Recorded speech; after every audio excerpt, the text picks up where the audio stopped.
One of the things that coaches underestimate the most is that usually athletes know more than we think.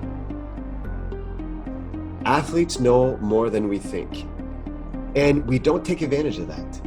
And especially as these athletes grow older and older, nobody knows an athlete's needs more than the athlete. Sure. We're in our own body or in our own mind.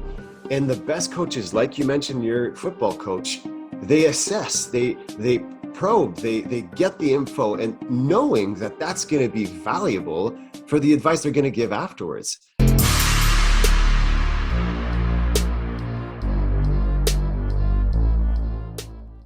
Welcome to the Elev8 podcast. I'm your host and coach, Tyler Johnson.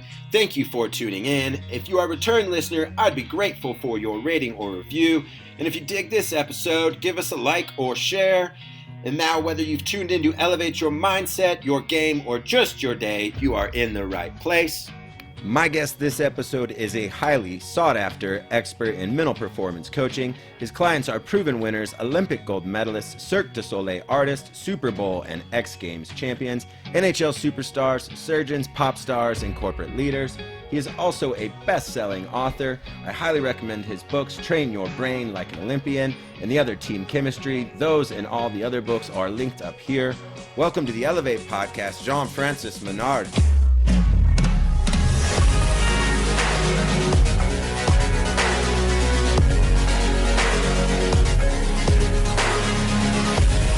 How are you doing today? I'm doing great. Thanks for having me, Tyler. How are you doing? I'm good. Excited to have you on the podcast. I know we were just chatting here. You're involved, with the two Olympics in about half a year. It's been a busy one for you, but to get us started and share with some of our guests, we'd love to just hear kind of how you got into mental performance, sports psychology, and the work that you do. Yeah. So, well, first of all, I'm based in Montreal, Canada. So great city. If you've never been, I highly recommend you come visit Montreal. Vibrant, great sports city. So actually, originally, I wanted to become a gym teacher, to tell you the truth. So I did my undergrad in kinesiology. And in my third year of my undergrad, I did a 3-week practicum in a high school. And I'm a patient guy, Tyler, but for some reason I expected the kids to be like I was and my friends in high school. We were a good group of kids.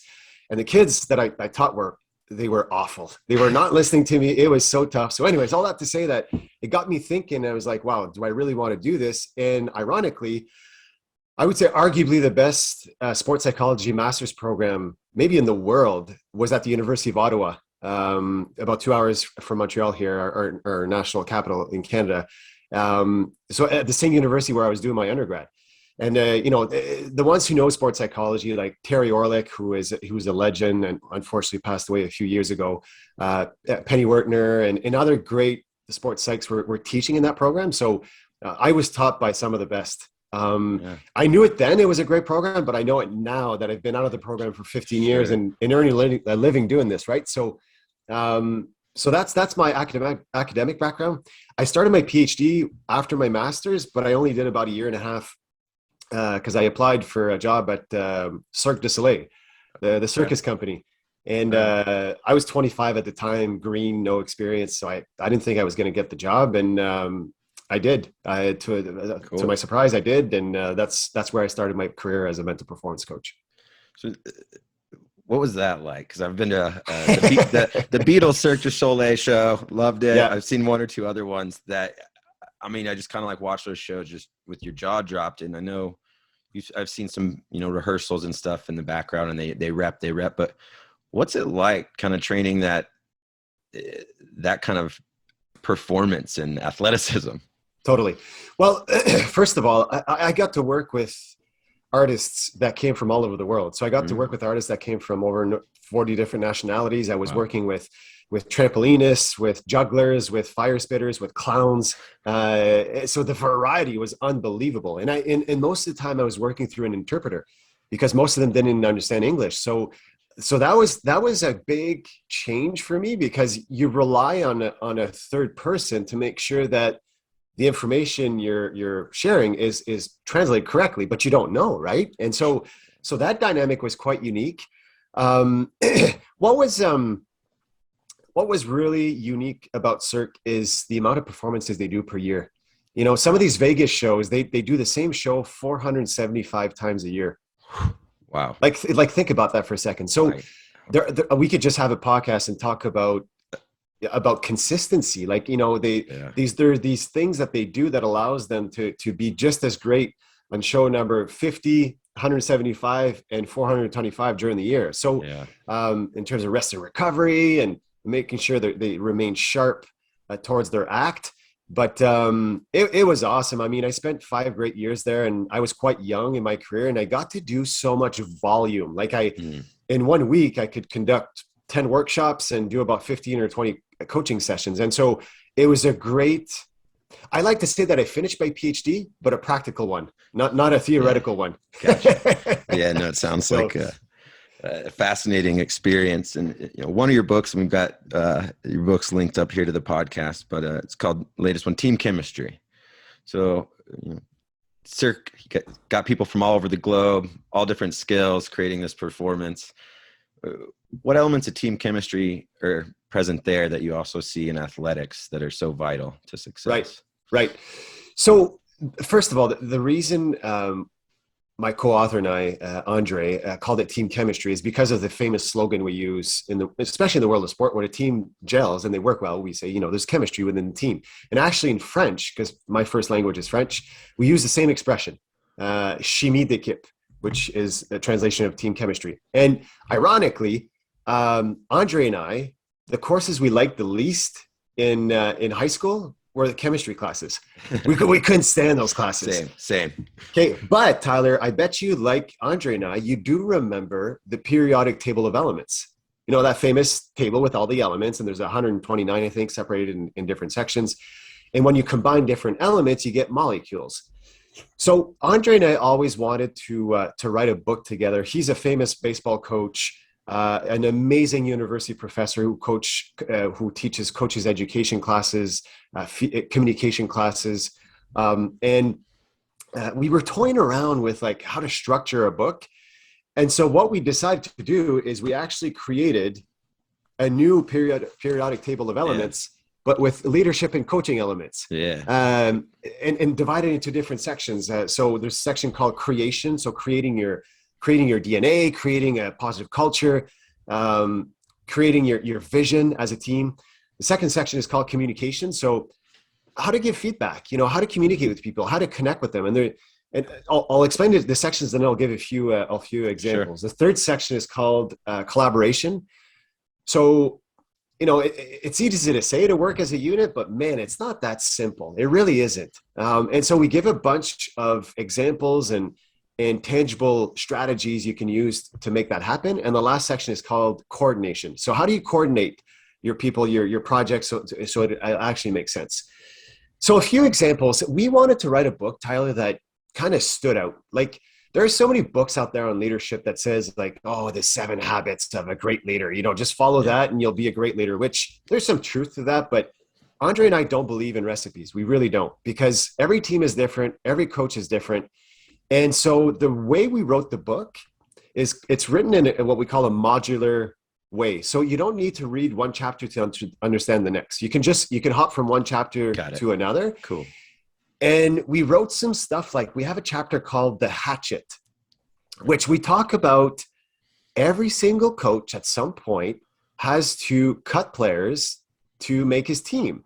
And there's a respectful, professional way to do that. Yeah. And so we give really specific examples. Like, how many coaches still today, Tyler, they put a list on the wall. Who made the team? They put up on the wall and say, go look at the list. And if you didn't make it, well, sorry, better luck next year. Well, that is such a shameful moment for the athletes that didn't make the team.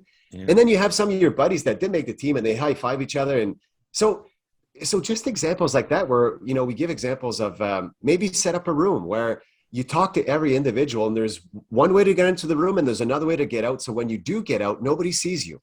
So all these little things that sometimes I don't really think about, but in the end, it makes a huge difference. Another chapter is a concept that I created that I call 5-1. One of the biggest mistakes that coaches and leaders make in sport is they give advice too fast. for a bunch of reasons. Some of them because they think it's their job to give an answer right away because I'm the boss. Or some of them they'll give an answer right away because they might feel vulnerable and they don't want to get into that, that debate or discussion. So they just want to kind of cut it off. So the 5-1 concept is, before you give one piece of advice, ask 5 questions. More or less. It could be 4, it could be 6, it could be 7. Sure. But it's this concept of go get information, go get additional information, not always to get information that you don't know, but oftentimes your questions will confirm what you knew already. So, and by asking these questions, all of a sudden, the feedback you're going to give will not be the same than if you didn't ask those questions. Definitely. And so our chapters are very much like that. It's concepts that are easy to remember, easy to use. And we're super happy because it just came out a few weeks ago and we've had a lot of great feedback through social media and from friends and family. And so, yeah, we're proud of what actually came out of it. I love to ask questions. I think the best football coach I had in college, whenever I made a mistake, the first thing out of his mouth was usually, "Do you know what you did wrong?" And that put him on how to coach me. If I go, yes, I know, give me another rep. Cool. Get less stress for coach. But if I said, no, I don't, and I made a mistake, then he's like, I got to reteach. Yeah, and totally. So he was just a very teacher oriented where he did ask. And I think even the other simple question with kids is, can I show you something that might help? Just ask permission. Just that'll simply help your advice be more absorbed. Well, and what I'll add to that, Tyler, is one of the things that coaches underestimate the most is that usually athletes know more than we think. Athletes know more than we think. And we don't take advantage of that. And especially as these athletes grow older and older, nobody knows an athlete's needs more than the athlete. True. We're in our own body or in our own mind. And the best coaches, like you mentioned, your football coach, they assess, they probe, they get the info, and knowing that that's going to be valuable for the advice they're going to give afterwards. There's another chapter. I have to share this because I know that people love this concept, and we're talking. This podcast is for coaches and kids and sport and stuff. So we have a chapter called Lego. Love it. And so I have young kids. I have kids that are 9 and 7.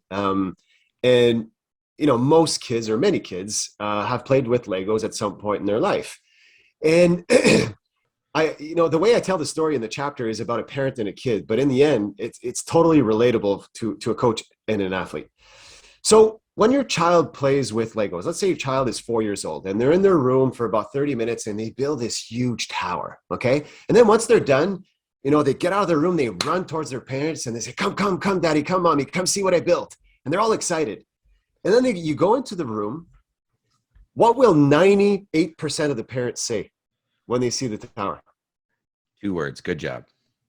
Good job. Wow, that's awesome. You're so great. That's unbelievable. Yada, yada, yada, yada, yada. Well, actually, what most people don't know is that's actually bad to say as a first thing when you witness whatever they created. And the reason is it becomes a drug, because then the kid afterwards might only build stuff to get the wows, to get the bravos, to get the, oh, you're so great. So what I teach in this chapter is, I'm not saying you shouldn't say the wow, but maybe change the timing of the wow. So before you say the wow, how about you ask the child, hey, did you enjoy doing that? And you might think, yeah, but the kid is 4 years old. Athletes know more than we think. Children know more than we think. The kid's going to say something. Well, and it might be short. He might say, yeah, I had some fun. Yeah. Oh, cool. How much time did that take you? And then you might think, he's 4 years old. He doesn't understand the notion of time. Yes, he does. He might say something like, I've been working on that since breakfast. So all of a sudden the kid understands, like, wow, I've actually been working on this for a long time.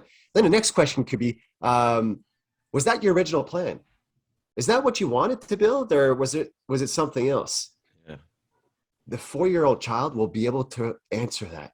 Well, actually, I was looking to build a house, but then I started putting some extra Legos, and then kind of looked like a tower. And I was thinking, I can make a huge tower. So no, I wanted to build something else. And then you might ask something like, so at some point, like, did it fall, or like, was it shaky? And then all that to say that it's creating awareness around the process of how the child actually got to that, especially when something is successful. And then at some point at the end, you might say, hey, we're really proud of you. Great work. All of a sudden, the neurological connections you created in that child's brain from asking those 4 or 5 questions, and for that child to understand what he or she did to get there, think about the investment in terms of resiliency, perseverance, like creativity, understanding to bounce back from failure, understanding that you can actually change plans as you're going along. There's different ways to get there. That chapter is one of our favorites, and it's been one of the favorites for a lot of readers. So I wanted to share that one because there are too many coaches still that go too fast with the bravos. Mm-hmm. Wow, that was great. Bravo, bravo, bravo. And on the flip side, some of them are too quickly to highlight mistakes as well. Definitely. And so to make, in a little bit to relate to your football coach, to ask these additional questions, to make the athlete reflect on what led to that is so important. I love it. I think just hearing you ask those questions too, it just stimulates so much wonder and thought of, I think, expands possibilities and capabilities of a kid versus, hey, nice tower. Totally. You know? Through your work, you spend a lot of time adjusting with the pandemic and the Olympics. Is there a lesson that maybe you've learned from a client or coach or someone you've worked with that kind of sticks out? From the pandemic? Just from a client through those times. Yeah. Well, I would say that the biggest challenge, Tyler, during this pandemic has been dealing with uncertainties, just because just for people who are listening in, I'm very fortunate to work with some of the best Canadian athletes, Olympians, pro athletes. All of my clients are very elite. So most of them have like yearly, competition plans that it's kind of the same thing, and they're used to it, and they know they travel this place at this time, and at certain times they can rest, and this is where they need to peak. And well, for the last 2 years, there was almost nothing of that. Like, just to put people in perspective, if we're talking about the Tokyo Olympics that were supposed to happen in 2020, yeah, well, it was announced in April of 2020 that the Olympics were going to be postponed for a year. However, the Olympics were not officially confirmed until June of 2021, a month before the Olympics actually happened. So that means my clients, I was coaching 9 athletes in 6 different sports for those Olympics. From April 2020 to June 2021, so we're talking about 14 months, they were training so hard. And, we kept them focused and motivated without knowing if the Olympics were going to go on. Sure. Yeah. And so the amount of times I told athletes the best way to manage uncertainties is by focusing on the certainties. And to try to imagine, if we're in April of 2020, am I going to go compete in 2 months? Question mark. Am I going to go to the Olympics next year? Question mark. Are we going to have any competitions at all this year? Question mark. I kept telling him, even the best medical specialists in the world have no idea what's going to happen with this virus. And so there is no value to waste your time and energy in trying to predict if you're going to have competitions or not. The uncertainties, forget them. However, the certainties, meaning what you have access to in the next week in terms of training facilities, what you're going to have access in terms of like treatment, the people you can and can't see, well, that's pretty certain. And so let's just focus on that. So I would tell them like short-term focus. And then, some would argue, yeah, but Jeff, my brain wants to go long-term. And I said, yeah, fair enough. Just catch it and bring it back. And then they'll say, yeah, but it's going to go back. I said, yeah, catch it and just bring it back. And that's mental conditioning. And the more and more and more you do that, well, the more it becomes normal to just think about the next week or two. And I've got to give credit, Tyler, to my clients and their coaching staffs. They executed that to a T. It was unbelievable to watch. The last Summer Olympics were very, very successful for Canada in general, but for the clients that I work with. And I truly believe that is because they never let the foot off the gas. Did they struggle during that time? Of course they did. Yeah. Was it difficult? Did they have to give, a kick in the rear end on a regular basis? Of course they did.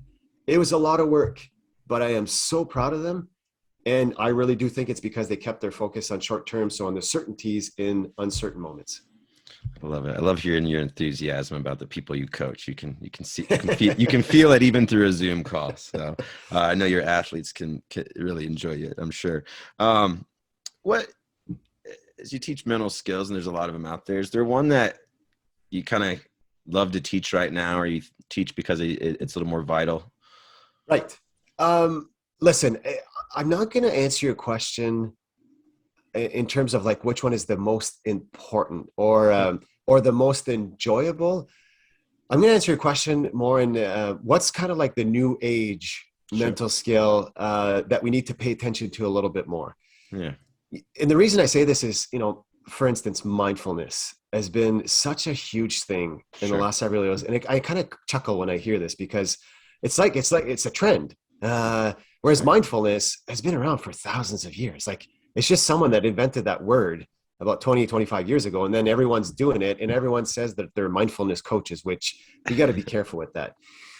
One thing I've realized that we don't talk enough about as mental performance coaches, but also as technical coaches, regardless of the sport you coach, is what I call training your senses. And what I mean by that is every athlete uses a bunch of senses for whatever sport they play. And what I like to do, because the reality of my clientele, Tyler, is that I currently work with about 20 Olympians in about 14 different sports. Yeah. So the sport, the culture, the demands of the sport are completely different. Okay. So I always have to keep in mind that I am working with these different athletes, and all of them have to use different senses in different ways. So what I do with athletes, so let's say we take, let's say we'll take a judo athlete, just because I work with judo, and I actually had this conversation with a judo athlete this week. So I'll ask the athlete, if you take the 5 senses that we have and you put them in order of importance in your sport, what would they be? It's a super interesting question, because all of a sudden they got to think about like, okay, well, obviously vision is important because I gotta be able to see my opponent and how they're maneuvering and stuff. But like, wow, I think actually feel is probably more important, because as a judo athlete, it's all about weight transfer. So, how you grasp, how you grab, and how you move around, but then hearing is also important as well for this and this and this reason. So it stimulates conversations, unreal. And I'll ask the athlete and I'll ask the coach, and then we compare if they put them in the same order, and then we'll divide 100% of attention to all 5. So is the feel 35%? Is it 25%? Is it 40%? Is it 60%? And then the same thing for the other 4 senses. Then from that, we'll train them. So when we do visualization, I build the visualization exercises based on the importance of the senses. And I actually don't call it visualization anymore. I call it sensalization. Because if you think about what we do with visualization, classical visualization is simulating what we're going to do for real. And what we do for real is using all of our senses. And I would argue the biggest mistake that people make when they visualize is they use the vision too much. But the word vision is in visualization. And so, or mental image by, seeing, right? So keep this in mind, sensalization instead of visualization. So what we do is we talk a lot about this in our sessions about like, how are you using your senses? So like one of my clients is the most dominant mogul skier in the world. His name is Michael Kingsbury. And we talk a lot about skiing with his eyes. And when he's skiing well, he's skiing with his eyes, like he's picking up everything and his body's just following. So that's training the sense of vision very, very specifically, deliberately. Um, there's a track and field athlete I was working with, a sprinter, who was coming out of the blocks a little bit slow. And he was getting frustrated because he was one of the best in the world, but he was always one of the last out of the blocks. So I asked him at some point, I said, well, what are you paying attention when you're in the blocks? And he said, well, I'm waiting for the gunshot. I said, well, if you're waiting for the gunshot, that means you're trying to anticipate. And when you're anticipating, your brain is not here now. Your brain is in the future. Is it coming? Is it coming? Is it coming? Is it coming? And then when the gunshot goes off, what happens from a neurological perspective in your brain is, oh, there it is. Oh, you got to go. But that probably represents, 10 hundredths of a second, or maybe not that much, but close. So I said, what if you just listened? What if you didn't, there was no cognitive activity going on in terms of like talking to yourself, is it coming? Is it coming? Or what if you just listen? Because you've been doing track and field for so long, just by listening, when the gunshot's going to go off, your body's going to react. You don't need to tell yourself to go. Well, he trained this for 2 months, and this next competition did a PB in his 100-meter dash. Excellent. Was it only because of that? Probably not. But he was quicker off the blocks, out of the blocks. And so that's another example, is by talking specifically about training the sense that you really need in your sport, you can get a little edge. Yeah. One question, how does, so I always think it's kind of connected to the sport and the environment a lot, and sometimes our equipment. When you do that exercise, how does smell and olfaction come into play? Well, it just allows to create the real environment that you're going to be in, right? So if you're a swimmer, there's a smell about being around a pool, Yeah. If you're a skier, there's a smell about being around crisp snow or cold air, right? A hockey locker room. Oh my goodness! Yeah. I'm a former hockey player, so I know exactly what that smells like. Yeah. But all these things, I know that I'm talking, or people that are listening in, or most of them might be American. So I can even talk about baseball. Like, the eyes in baseball are so important. Definitely. And, if when you're in the hitter's box, it's all like, it's almost all vision, because the quicker you can pick up the ball that's coming, the more time you have to make, quality swing. And if there's some cognitive process going on in your mind, like, is it going to be a curveball? Is it going to be a fastball? Last time I swung and I missed. And you're trying to see at the same time, you're dividing your attention. You're not 100% devoted to really looking at what's coming up. And a little quick story, I'm looking at the time, and I know we got to wrap this up soon, but I coach my little son in baseball, and it's been 5 years now. And when he first started, he was playing t-ball, and one of the realities of t-ball is obviously the ball is on a tee, right? So the ball's not moving. So a common thing that we'll tell kids as baseball coaches when they're young is, look at the ball. When you swing, like, look at the ball, and, as myself, as a mental performance coach, and I have all these mental skills. And when I talk about concentration, there's these specific ways to really channel your attention so much more. So it was my job to help the kids around the batter's box. And I would let them swing once, just to see what would happen. And most, they're pretty good. So sometimes they would hit the ball. Sometimes they would swing and miss. And then I would tell them, okay, I don't want you to look at the ball. And then it'd be kind of like, well, what are you talking about?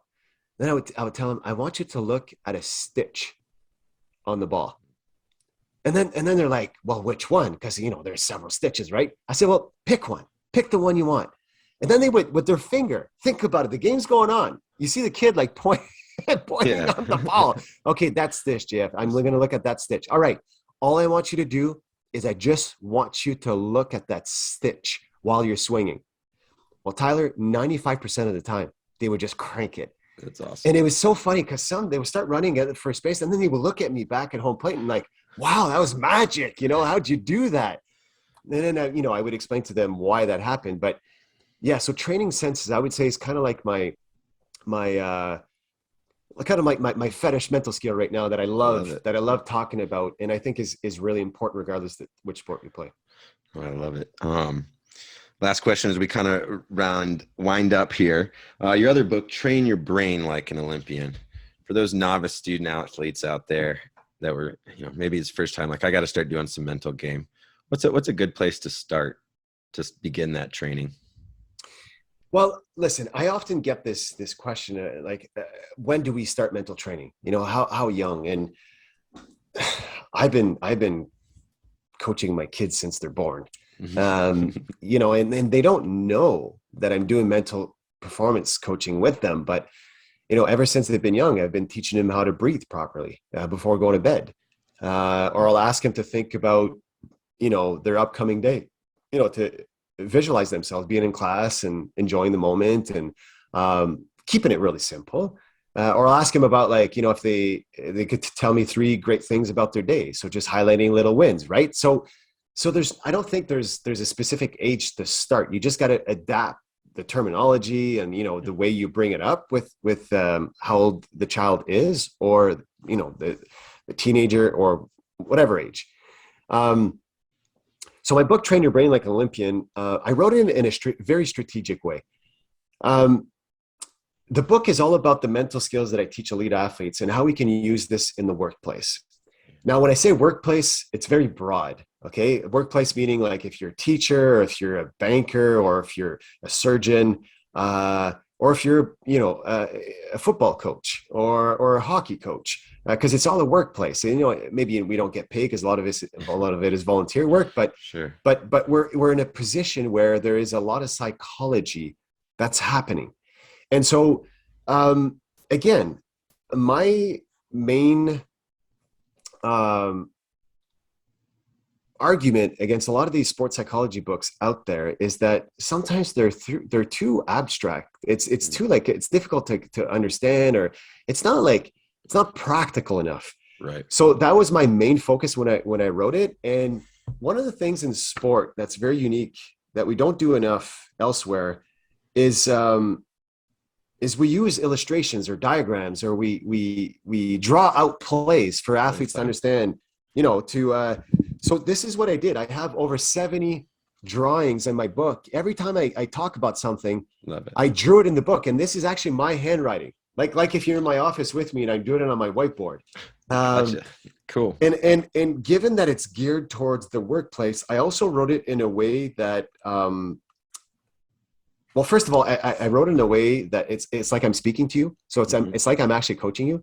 And even though an athlete, a 12-year-old athlete or a 14-year-old athlete is not in the workplace, they'll get it. Like it's not complicated where you have to be like a worker somewhere, an employee to understand the concepts. Because I give a bunch of examples. All my examples actually, or most of them, come from sport. I talk about what I did with this track and field athlete, or this skier, or this hockey player, so or baseball player, or golfer. So it's totally relatable, and we're really, really happy. It became a bestseller from the first year, and I was, kind of surprised and not, because there's such a big need. It is so important to train your brain as much as you train anything else. And I'll just finish by saying, I always said that a complete athlete, or a very solid athlete, is like a solid table with 4 legs that are the same length. And for me, the 4 legs that represent a solid athlete is the physical aspect of your sport, technical, tactical, and psychological. And the physical, tactical, and technical, we train it a lot. Yeah. That's kind of like a gimme. So those 3 legs are the same length, and they're sturdy, they're strong. But that 4th leg usually is a little bit shorter.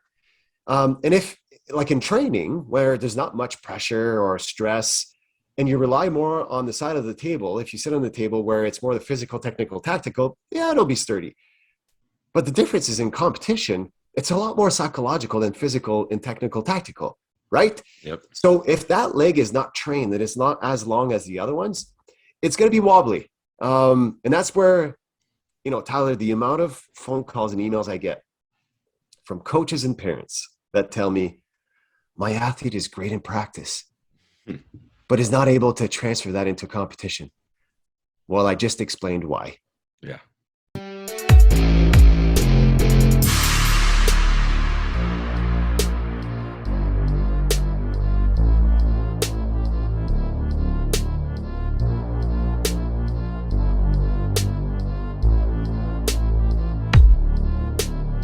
Thank you for tuning in and all the way to the end. Appreciate that. If something this episode caught your ear, is useful or unique, I would love if you would share it, or, a thumbs up's always encouraging as well. If you want to come back and check out more videos, smash that subscribe button, ring that bell for notifications, and we'd love to have you back. Have a great day, and go elevate others.